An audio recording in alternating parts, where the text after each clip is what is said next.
Hi, Sean Huxler here. Welcome to Magical Little Worlds with me. You may know that, if you watch my videos, that I created this set a while ago this year. This is an FDM print. It's an early prototype. My original finished is in a case right now, so I'm not pulling it out. But I just wanted to bring this in to show that I'm doing another one. And the next one is going to be based on an anglerfish, which of course, you know, this is a Mr. Beast Labs anglerfish. Not quite what I'm going for, but I do like anglerfish. And so my next compact is going to be kind of an anglerfish, which opens, and it's going to be a little bit like the shark set from Mighty Max. Not really. There's going to be some obvious similarities because it is a fish. Not going to be quite so gruesome, but you know, the similarities are going to be kind of interesting. But the reason I'm doing this video today is not because of this, or this, or this, but because of this. These are model kits. These are cardboard layered model kits. And this is from a company called EUGY. And this is distributed to Safari Limited in the US. And you can get this on Amazon. I got this on Amazon. I've seen this in a couple of stores. They do a number of different animal models. And I've always been fascinated by anglerfish. And that's why my next compact is going to be an anglerfish. But today I'm just going to put this model together. This arrived yesterday. And I wanted this as inspiration to put on my desk to keep myself in tune with my next project, which is basically going to be an openable anglerfish, very much like a Mighty Max set. And I'm looking forward to starting that. But for my inspiration, I'm going to be doing this model kit today. So let's get started. To start with, we dump the package. So I just open it from the bottom. I've not seen this before, so this is going to be all new to me. Nothing left in there. There wasn't anything in there, but there was a flap, and I had to get up and see it. So it's basically says, please apply the glue as thin as you can. So that's a good warning, I guess. So this is the catalog of some of the other ones you can get.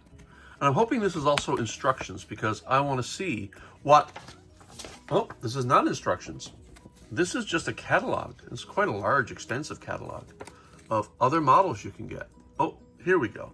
This is a little instruction set. So, a simple guide to building EUGYs, visual instructions, or you can scan the QR for visual instructions. So if you follow my videos, one thing you know is I often drop something on the floor, and sure enough, I dropped this on the floor, and this is the glue. So I guess now that explains everything. But also there's a QR code on the back of the package, which you can read and scan, and it takes you to step-by-step instructions. And I'm probably going to go and find that now and download it, and I'll have it with me. And I've printed the instructions. So let's hope they're easy to follow. So, you know, it's basically, here's your glue. You get a little packet of eyeballs. Interesting. Putting that aside. And then all these stacked pieces. I guess let's find all of our pieces and start stacking them. And the really cool thing is this is what the male looks like in comparison to the female. Yeah, there's apparently some very interesting facts about the male and the female anglerfish, which you might have to look up yourself, but it's really interesting. So, let's find out what A is. A is apparently this thing. So let us pull A out. And apparently what you want to do with A is squeeze the tip together, form like a wedge. Because what A is going to do is force itself up through a whole bunch of parts. So it helps to have a thinner wedge piece. And so I think that's what this is trying to tell us. Squeeze it together to form a bit of a wedge, but A with A pointing up. So if I squeeze this together, that's probably what they're trying to intend. It's not much of a wedge, but at least it's something. All right, but now it says you can apply glue to each piece, and then R1 to L1, that is the, that's the right and the left half. So that's the first thing you do.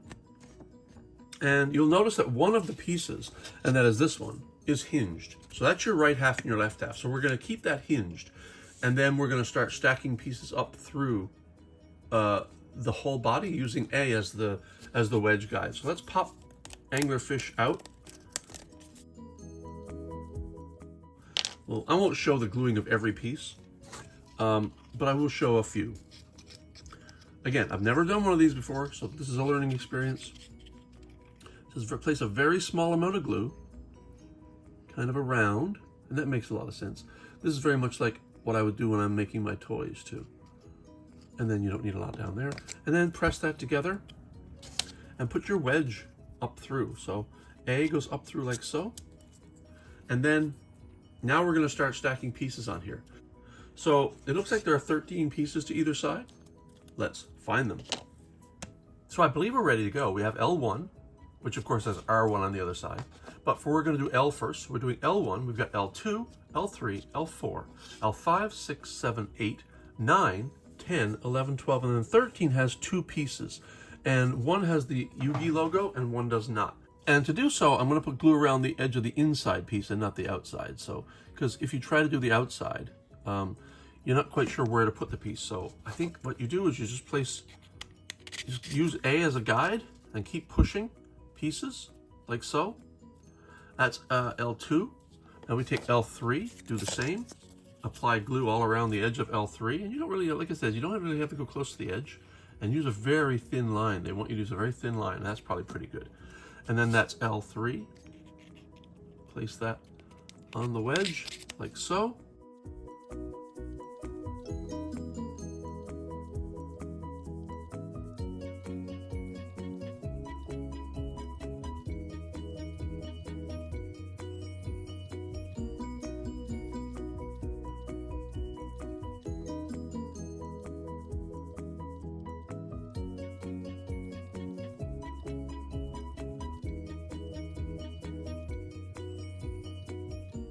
And now I'm going to place the eye right here.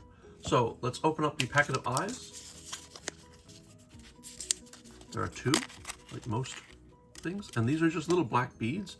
So we're going to place one here, so it rolls toward the shark. And the other says do not glue it. So just place it in here like so. And then get back to placing the other pieces.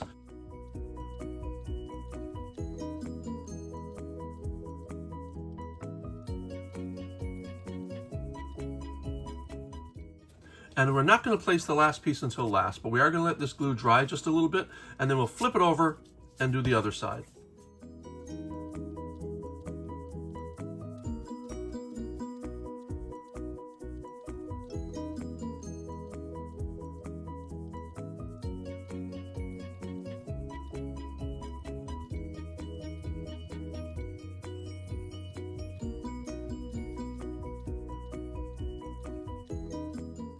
Here we are at R8. Don't forget, we put the eyeball in at this stage.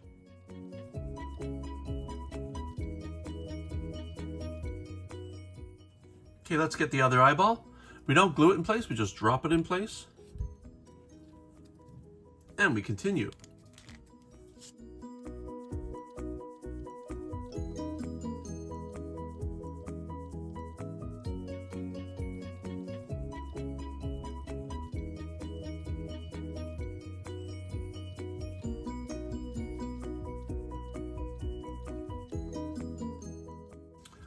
And now that's the whole anglerfish done. But now we place the light in place. And here apparently we get to choose between 2 versions. We have the left and right versions of the light. One of the ESCA apparently looks like a little heart and the other looks like a little light bulb. And you know, the whimsical side of me wants to use the light bulb, so we will. I'm going to pull this off, and I believe this is all hinged in place. So I don't know if I need to actually glue this because yeah, so it's hinged. I don't think I actually have to glue it, but I think I will put a little bead down just to be safe. And one here, just to make sure it doesn't separate. And then you can place it into the little slot right here. And there it is. And I like the light bulb because it's a bit of irony, that's all. And so there's your, that's ugly, but there's your anglerfish. Now, that's not quite finished because we still have 12 and R12 and L12 to do. You can use the logo if you like, but I don't want to do that. They did give you a piece that does not have that. So place a little bit in here, just enough inside the line, and then use that line as the visual guide for placing piece L12. And then when that's dry, do the opposite side. And the opposite side also has a little label you can have, Dodoland, designed in New Zealand. Or, again, they had the good grace to give you a piece that has no deco on it. So I will place a little bit of glue in here, just a little bit. That's all you need. And we'll place this one visually in place to cover the line. And that is our completed anglerfish. One last step to go, and it's a bit of a surprise. And there's one last piece. It's the male. You pop the male out, and the male fits into a slot right here underneath the fin of the female. I imagine that's the breeding technique, because the male of the anglerfish is very tiny. It actually gives me an idea. I wonder if I shouldn't add a male anglerfish to my new compact as another little piece to stick underneath the fin. Oh, that's going to be clever. Anyway, it doesn't look much from the top, but from the sides, it looks really cool. And this is going to be a part of inspiration for me as I design my new compact, Sydney Swift and the Manglerfish, which is a play on anglerfish. So this was a fun little project. Let's go over a few facts, shall we? Anglerfish live in the ocean's deep, dark abyss where sunlight never reaches. Their skin is almost see-through, perfect for surprise attacks. There are over 200 species of anglerfish from deep sea to shallow waters. These creatures can eat prey twice their size thanks to their extendable mouths and stomachs. Lifespan can hit 25 years, a quarter century of deep sea living. Females can be giants compared to tiny parasitic males, which, as we've seen. And the last fact is, despite their fierce appearance, anglerfish have a slow metabolism essential for their deep sea life. And that's today's project. So, for Sean Huckster, this has been Magical Little Worlds. See you next time, guys. Bye.